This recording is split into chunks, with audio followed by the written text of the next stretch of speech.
Balochistan high court نے صوبائی assembly کی پرانی عمارت گرانے کا ٹینڈر تا حکم ثانی کھولنے سے روک دیا ہے۔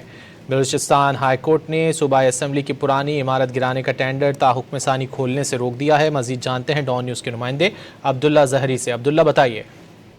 جی بالکل، بلوچستان ہائی کورٹ کے ڈویژنل بینچ جس میں chief justice Balochistan high court justice Kamran ملا خیل اور جسٹس نجم الدین مینگل پر مشتمل بینچ نے بلوچستان ہائی کورٹ میں دائر نوابزادہ حاجی لشکری رحستانی اور امان اللہ قندانی ایڈوکیٹ کی درخواست کی سماعت کی۔ دونوں درخواستوں کی مشترکہ سماعت کے دوران بلوچستان ہائی کورٹ کے ڈویژنل بینچ نے بلوچستان اسمبلی کی جو پرانی عمارت ہے جسے گرانے کے لیے جو ٹینڈر جاری کیا گیا تھا، محکمہ CNW کو فوری طور پر ٹینڈر نہ کھولنے کا حکم دیتے ہوئے یہ فیصلہ کیا ہے کہ آئندہ سماعت کے دوران اس کا حتمی فیصلہ کیا جائے گا۔ اس حوالے سے محکمہ CNW کی جانب سے کوئی بھی ٹینڈر جسے جمع کیا گیا اسے نہ کھولا جائے گا۔ اس حوالے سے یہ بھی بتایا گیا کہ جو بلوچستان حکومت نے اس بلوچستان اسمبلی کی جو پرانی عمارت ہے اسے گرانے اور نئی عمارت تعمیر سے متعلق جو فیصلہ کیا گیا ہے اس سے متعلق آئندہ سماعت میں مزید بحث کی جائے گی، اور درخواست گزاروں کی ہدایت کی کہ عمارت کی بلڈنگ سے متعلق جو بھی ان کے تحفظات ہوں گے اسے متعلق بلوچستان ہائی کورٹ کو آگاہ کیا جائے۔ جی بہت شکریہ عبداللہ زہری ان تفصیلات کے لیے۔